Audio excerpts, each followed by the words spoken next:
काकभूषणी की कथा। काकभूषणी का वर्णन हिंदू धर्म ग्रंथों में मिलता है, विशेष रूप से रामायण और पुराणों में।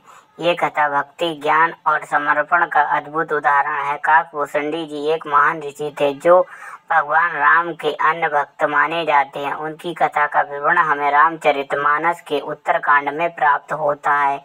काकभूषणी का पूर्व जन्म ब्राह्मण कुल में हुआ था। वे प्रारंभ से ही भगवान शिव के परम भक्त थे। उनकी भक्ति गहरी थी, लेकिन उनके स्वभाव में अहंकार भी था। वे अन्य देवताओं का सम्मान नहीं करते थे। एक बार उनके गुरु ने उन्हें भगवान राम की भक्ति का मार्ग अपनाने को कहा, लेकिन काकभूषणी ने उनकी बात का अनादर किया। उनके इस व्यवहार से क्रोधित होकर गुरु ने उन्हें श्राप दिया कि वे अगले जन्म में पक्षी बनेंगे। श्राप से दुखी होकर उन्होंने अपने गुरु से क्षमा मांगी। गुरु ने दया करके कहा कि भले ही तुम पक्षी बनोगे, लेकिन तुम्हें भगवान राम की भक्ति का वरदान मिलेगा। इस प्रकार अगले जन्म में वे कौवा बने और उनका नाम काकभूषणी पड़ा। राम भक्ति का आरंभ काकभूषणी कौवे के रूप में भी भगवान राम के परम भक्त बने। उन्होंने अपनी तपस्या और भक्ति से भगवान शिव को प्रसन्न किया। भगवान शिव ने उन्हें कथा सुनाई, जिसे सुनकर काकभूषणी के मन में राम भक्ति की प्रगाढ़ता बढ़ गई। इसके बाद वे भगवान विष्णु के अवतार श्री राम के जीवन को लेकर अत्यंत समर्पित हो गए। गरुड़ और काकभूषणी का संवाद। काकभूषणी जी की प्रसिद्ध उस समय और बड़ी जब गरुड़ जी भगवान विष्णु के वाहन उन्हें मिलने आए। गरुड़ जी ने देखा कि एक साधारण कौवा राम कथा का इतना गहरा ज्ञान रखता है। गरुड़ जी ने जिज्ञासा से पूछा कि आप कैसे एक पक्षी होते हुए भी इतना ज्ञान और भक्ति प्राप्त पाए हैं। काकभूषणी ने गरुड़ जी को राम कथा सुनाई। उन्होंने श्री राम के चरित्र, उनकी लीलाओं और उनकी भक्ति के महत्व को विस्तार से समझाया। गरुड़ जी उनकी भक्ति और ज्ञान से अत्यंत प्रभावित हुए। राम कथा के महत्व का प्रचार। काकभूषणी जी ने राम कथा को अपना जीवन बना लिया। वे कहते हैं कि राम नाम का जप, राम कथा का श्रवण व्यक्ति को संसार के सभी दुखों से मुक्ति दिलाता है। उनका मानना था कि राम कथा जीवन के हर क्षण में प्रेरणा देती है और आत्मा को शुद्धि करती है। काकभूषणी की शिक्षा। काकभूषणी की कथा ये संदेश देती है कि भगवान की भक्ति के लिए जाति, रूप या जीवन का कोई विशेष रूप नहीं होता है। भक्ति का आधार केवल समर्पण, विश्वास। उन्होंने बताया कि अहंकार और द्वेष को त्याग कर ही ईश्वर की भक्ति की जा सकती है। कथा का महत्व। काकभूषणी की कथा हमें सिखाती है कि हर प्राणी में ईश्वर का अंश है और भक्ति से सब कुछ संभव है। उनके जीवन में हमें ये प्रेरणा मिलती है कि सच्चे मन की गई भक्ति न केवल हमारे पापों को मिटाती है, बल्कि हमें ईश्वर के निकट ले जाती है। काकभूषणी की कथा भक्ति, ज्ञान और समर्पण अद्वितीय उदाहरण है। उनकी कथा आज भी रामायण और पुराणों में स्थान पाकर भक्तों को प्रेरित करती है। जय जय श्री राम। अच्छा लगे लाइक और सब्सक्राइब प्लीज। ओम नमः शिवाय। दक्ष प्रजापति की कई पुत्रियां थीं। सभी पुत्रियां गुणवती, फिर भी दक्ष के मन में संतोष नहीं था। वे चाहते थे उनके घर में एक ऐसी पुत्री का जन्म हो जो सर्व शक्ति संपन्न हो एवं सर्वयजनी हो, जिसके कारण दक्ष एक ऐसी पुत्री के लिए तप करने लगे। तप करते करते अधिक दिन बीत गए तो भगवती आद्या ने प्रकट होकर कहा कि मैं तुम्हारे तप से प्रसन्न हूँ। तुम किस कारण बस तप कर रहे हो? दक्ष ने तप करने का कारण बताया तो माँ बोली, मैं स्वयं पुत्री रूप में तुम्हारे यहाँ जन्म धारण करूंगी। मेरा नाम होगा सती। मैं सती के रूप में जन्म लेकर अपनी लीलाओं का विस्तार करूंगी। फलतः भगवती आद्या ने सती रूप में दक्ष के यहाँ जन्म लिया। सती दक्ष की सभी पुत्रियों से सबसे अलौकिक थी। सती बाल्य अवस्था में ही कई ऐसे अलौकिक आश्चर्यचलित करने वाले कार्य दिखाए जिन्हें देखकर स्वयं दक्ष को भी विस्मयता होती रहती थी। जब सती विवाह योग्य हो गई तब दक्ष के मन में उनके लिए वर की चिंता होने लगी। उन्होंने ब्रह्मा जी से इस विषय में परामर्श किया। ब्रह्मा जी ने और सती शिव आदि पुरुष हैं, अतः सती के विवाह के लिए शिव ही योग्य हैं और उचित वर। दक्ष ने ब्रह्मा जी की बात मानकर सती का विवाह भगवान शिव के साथ कर दिया। सती कैलाश में जाकर भगवान शिव के साथ रहने लगी। भगवान शिव के दक्ष के दामाद थे, किंतु एक ऐसी घटना घटित हो गई जिसके कारण दक्ष हृदय में भगवान शिव के प्रति बैर और विरोध भाव पैदा हो गया। एक बार देवलोक में ब्रह्मा ने धर्म के निरूपण के लिए एक सभा का आयोजन किया। सभी बड़े बड़े देवताओं सभा में एकत्रित हो गए। भगवान शिव भी इस सभा में बैठे थे। सभा मंडल में दक्ष का आगमन हुआ। दक्ष के आगमन पर सभी देवता उठकर खड़े हो गए, पर भगवान शिव खड़े नहीं हुए। उन्होंने दक्ष को प्रणाम नहीं किया। फलतः दक्ष ने अपमान का अनुभव किया। ये केवल ही नहीं, उनके हृदय में भगवान शिव के प्रति ईर्ष्या की आग जल उठी। वे उनसे बदला लेने के लिए समय और अवसर की प्रतीक्षा करने लगे।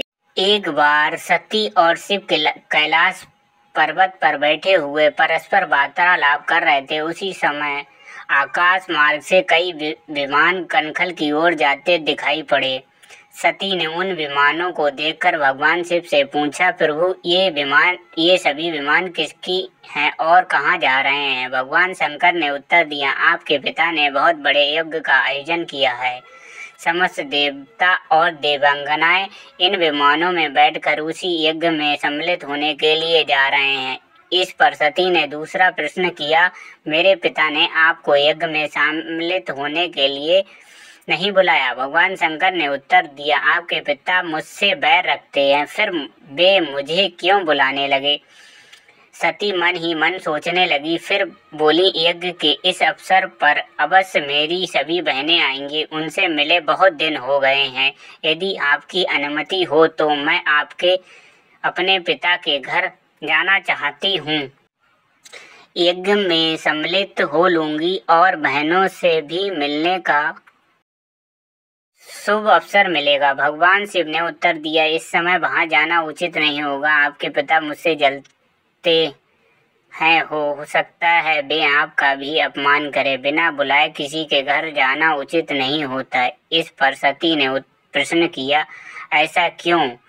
भगवान शिव ने उत्तर दिया, विवाहित लड़की को बिना बुलाए पिता के घर नहीं जाना चाहिए, क्योंकि विवाह हो जाने पर लड़की अपने पति की हो जाती है। पिता के घर से उसका संबंध टूट जाता है। लेकिन सती पीहर जाने के लिए हठ करती रहीं, अपनी बात बार बार दोहराती रहीं। उनकी इच्छा देखकर भगवान शिव ने पीहर जाने की अनुमति दे दी। उनके साथ अपना एक गढ़ भी साथ में भेज दिया। उस गढ़ का नाम वीरभद्र था। सती वीरभद्र के साथ अपने पिता के घर गईं।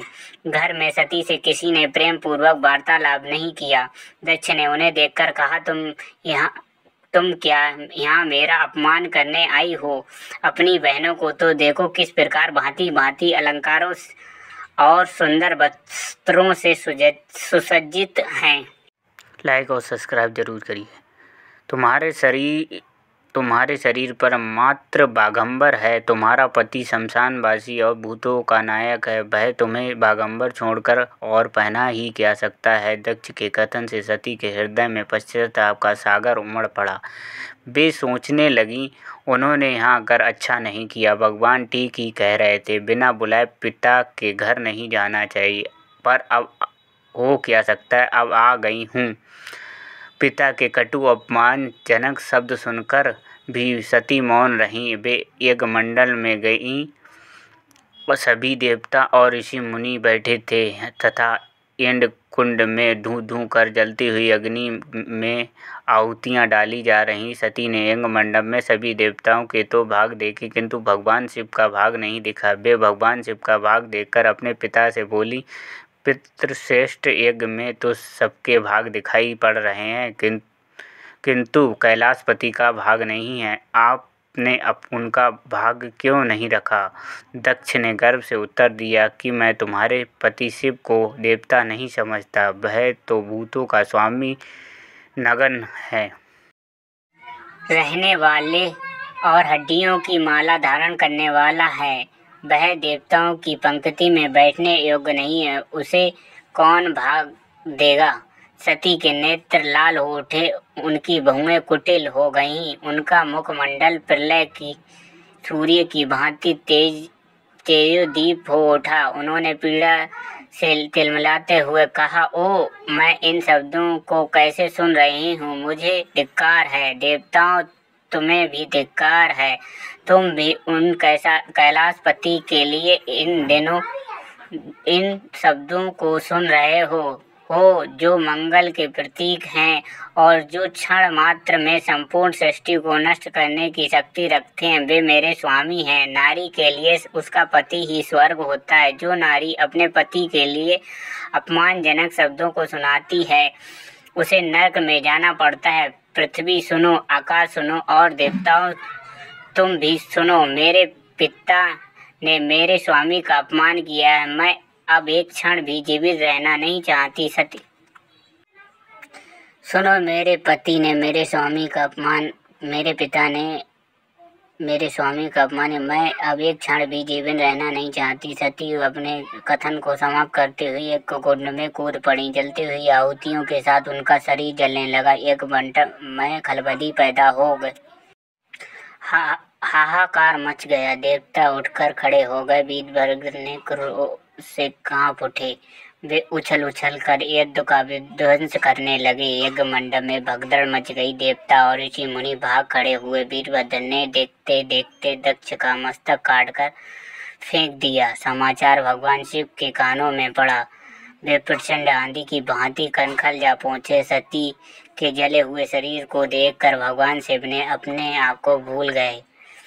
सती के प्रेम में और उनकी भक्ति ने शंकर के मन में को व्याकुल कर दिया। उन शंकर के मन को व्याकुल कर दिया जिन्होंने काम पर भी विजय प्राप्त की थी और जो सारी सृष्टि को नष्ट करने की क्षमता रखते हैं। वे सती के प्रेम में खो गए, बेसुध हो गए। भगवान शिव ने उन्मत्त की भांति सती के जले हुए शरीर को कंधों पर रख लिया। वे सभी दिशाओं में भ्रमण करने लगे। शिव और सती के इस अलौकिक प्रेम को देखकर पृथ्वी रुक गई, हवा रुक गई, जल का प्रभाव ठहर गया और रुक गई। देवताओं की हो गए। भगवान शिव ने उन्मत्त की भांति सती के जलते हुए शरीर को कंधे पर रख लिया। वे सभी दिशाओं में भ्रमण करने। शिव और सती के इस अलौकिक प्रेम को देखकर पृथ्वी रुक गई, हवा रुक गई, जल प्रवाह ठहर गया और रुक गई। देवताओं की सांसें। सृष्टि व्याकुल उठी। सृष्टि के प्राण पुकारने लगे, पाही माम। भयानक संकट उपस्थित देखकर सृष्टि के पालक भगवान विष्णु आगे बढ़े। भगवान शिव के विशुद्धि में अपने चक्र से सती के एक एक अंग को काटकर गिराने लगे। धरती पर 51 स्थानों में सती के अंग कटकर गिरे। जब सती के सारे अंग कटकर गिर गए तो भगवान शिव पुनः अपने आप में आए। जब वे अपने आप में आए तो पुनः सृष्टि के सारे कार्य चलने लगे। धरती पर जिन 51 स्थानों में सती के अंग कट कर गिरे, वे स्थान आज भी शक्तिपीठ के 20 स्थान माने जाते हैं। आज भी उन स्थानों में सती का पूजन होता है, उपासना होती है।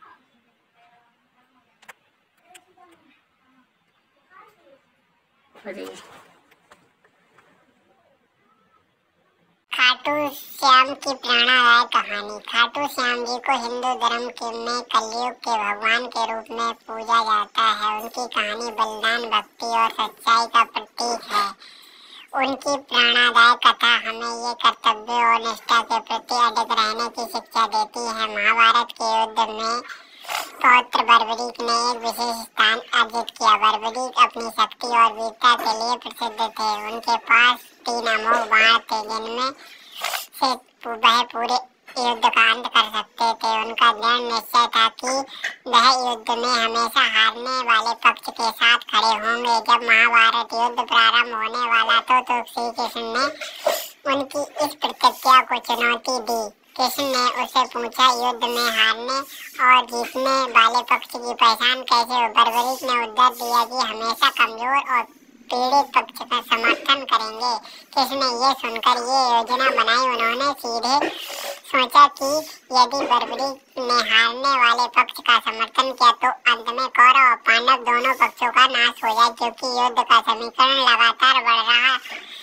ये देखकर श्री कृष्ण ने बर्बरीक की परीक्षा लेने का निश्चय किया। श्री कृष्ण एक ब्राह्मण के वेश में बर्बरीक के पास आए और उनसे उनके बलिदान की मांग की। उन्होंने कहा कि युद्ध से पहले सबसे बड़ा योद्धा अपना सिर भगवान को अर्पित करता है, जिससे देने के लिए तैयार हो गए।